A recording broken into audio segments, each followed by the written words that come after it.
ഇന്നത്തെ ഗൾഫിലെ വാർത്തകൾ വളരെ വേഗത്തിലൊന്ന് നോക്കി വരാം. 2 മാസക്കാലത്തെ അവധിയൊക്കെ കഴിഞ്ഞ് സ്കൂൾ തുറക്കാണ് UAE ഓഗസ്റ്റ് 26-ന്. ഇതിന് മുന്നോടിയായി ഒരുപാട് നിർദ്ദേശങ്ങൾ അധികൃതർ മുന്നോട്ട് വയ്ക്കുന്നുണ്ട്.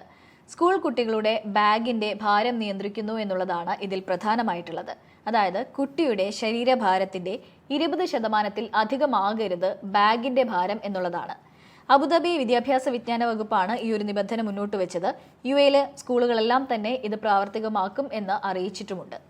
മറ്റൊന്നുള്ളത് കുട്ടികളുടെ സുരക്ഷിതമായ യാത്ര ഉറപ്പാക്കണം എന്നൊരു നിർദ്ദേശം RTA മുന്നോട്ട് വെക്കുന്നുണ്ട്. ഇതിനായി ഒരുപാട് കാര്യങ്ങൾ RTA എടുത്ത് പറയുന്നുണ്ട്. ബസ്സുകളിലെ പതിവ് പരിശോധന നിർബന്ധമായും നടത്തിയിരിക്കണം. ബസ്സിനുള്ളിലെ അലാം സിസ്റ്റംസ് എല്ലാം പ്രവർത്തിക്കുന്നുണ്ട് എന്നുള്ള കാര്യം ഉറപ്പാക്കിയിരിക്കണം. വിദ്യാർത്ഥിയെ അവരുടെ വീടിന്റെ ഏറ്റവും അടുത്തുള്ള സ്ഥലങ്ങളിൽ എത്തിക്കേണ്ട ചുമതല അറ്റൻഡർമാർക്കാണ്. ഇനി ഈ നിയമലംഘനങ്ങൾ എന്തെങ്കിലും തരത്തിൽ നടക്കുന്നുണ്ടോ എന്നറിയാനായി RTAയുടെ ഒരു പ്രത്യേക സംഘത്തിന്റെ പരിശോധന ക്യാമ്പയിൻ ഉണ്ടായിരിക്കും. സ്വദേശികൾക്ക് കൂടുതൽ തൊഴിൽ ഉറപ്പാക്കുന്നതിന്റെ ഭാഗമായി ഒമാനിൽ വീണ്ടും വിസ വിലക്ക് നടപ്പിലാക്കുകയാണ്. 13 വിഭാഗങ്ങളിലാണ് ഇപ്പോൾ വിസ വിലക്ക് പ്രഖ്യാപിച്ചിട്ടുള്ളത്. ഇത് സെപ്റ്റംബർ 1 മുതലാണ് പ്രാബല്യത്തിൽ വരാൻ പോകുന്നത്. മലയാളികൾ ഉൾപ്പെടെ ഒരുപാട് വിദേശികൾ ജോലി ചെയ്യുന്ന മേഖലകളാണ് ഇത്തവണത്തെ വിസ വിലക്കിൽ ഉൾപ്പെടുന്നത്. ഇലക്ട്രീഷ്യൻ, വെയിറ്റർ, പെയിന്റർ, കൺസ്ട്രക്ഷൻ ജോലി ചെയ്യുന്നവർ, Taylor's, loaders, steel fixer, barber, chef, cleaners തുടങ്ങി 13 വിഭാഗങ്ങളാണ് ഇത്തവണത്തെ വിസ വിലക്കിൽ ഉൾപ്പെടുന്നത്. ഒമാനിൽ നിലവിൽ തന്നെ 100-ലധികം വിഭാഗങ്ങളിൽ വിസ വിലക്കുണ്ട്. ഓരോ 6 മാസം കൂടുമ്പോഴും ഇത് പുതുക്കാറാണ് പതിവ്. ഇത്തവണത്തെയും ഈ ഒരു വിസ വിലക്ക് പ്രഖ്യാപിച്ചിട്ടുള്ളതും സെപ്റ്റംബർ 1 മുതൽ നിലവിൽ വരുന്നതും അടുത്ത 6 മാസത്തേക്കാണ്. സർക്കാർ തലത്തിൽ അഴിമതി തടയുക എന്ന ലക്ഷ്യത്തോടെ പുതിയ ഒരു നിയമ ഭേദഗതി കൊണ്ടുവരികയാണ് സൗദി. മേൽനോട്ട അഴിമതി വിരുദ്ധ അതോറിറ്റി അഥവാ നസഹ നിയമത്തിന് സൗദി മന്ത്രിസഭ അംഗീകാരം നൽകി. ഗസറ്റിൽ പ്രഖ്യാപിച്ച് 90 ദിവസത്തിന് ശേഷം ഈ നിയമം പ്രാബല്യത്തിൽ വരും.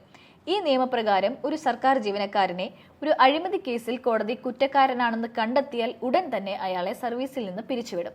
അതുമാത്രമല്ല, വരുമാനത്തിന് ആനുപാതികമായി സ്വത്ത് സമ്പാദിച്ചതായി കണ്ടെത്തുന്ന ജീവനക്കാർക്കും നിയമപരമായ പ്രത്യാഘാതങ്ങൾ നേരിടേണ്ടി വരും. ഒരു സർക്കാർ ജീവനക്കാരന്റെയോ അയാളുടെ അടുത്ത കുടുംബാംഗങ്ങളുടെയോ അതായത് ഭാര്യയുടെയോ മക്കളുടെയോ സ്വത്തിൽ ഗണ്യമായ വർധനവുണ്ടായിട്ടുണ്ടെങ്കിൽ അതിന്റെ നിയമസാധുത തെളിയിക്കാനുള്ള ഉത്തരവാദിത്തം അയാൾക്കുണ്ട്.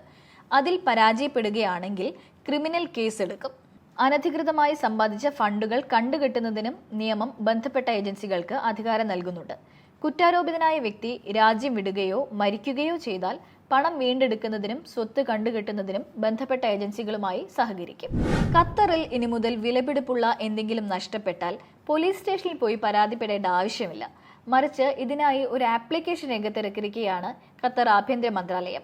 Qatar ID, check, mobile phone, പണം, പേഴ്സ് എന്നിവയൊക്കെ നഷ്ടപ്പെട്ടാൽ ഇത് റിപ്പോർട്ട് ചെയ്യാനും അതിന്റെ വിശദാംശങ്ങൾ അറിയിക്കാനും ആഭ്യന്തര മന്ത്രാലയത്തിന്റെ ആപ്ലിക്കേഷനായ മെട്രാഷ് 2-വിൽ സൗകര്യമൊരുക്കിയതായാണ് അധികൃതർ അറിയിക്കുന്നത്. മേൽപ്പറഞ്ഞ സാധനങ്ങൾ നഷ്ടപ്പെട്ടാൽ മെട്രാഷിലെ ജനറൽ സർവീസ് വിൻഡോയിൽ റിപ്പോർട്ട് ലോസ്റ്റ് ഒബ്ജക്ട്സ് വഴി പരാതി നൽകാം. നഷ്ടമായ വസ്തു ഏതാണെന്ന് ടിക്ക് ചെയ്ത ശേഷം ആവശ്യമായ വിശദാംശങ്ങൾ അതോടൊപ്പം തന്നെ ചേർക്കാം. സാധാരണക്കാർക്ക് ഏറെ ഉപകാരപ്രദമാണ് ഈ ഒരു ആപ്ലിക്കേഷൻ.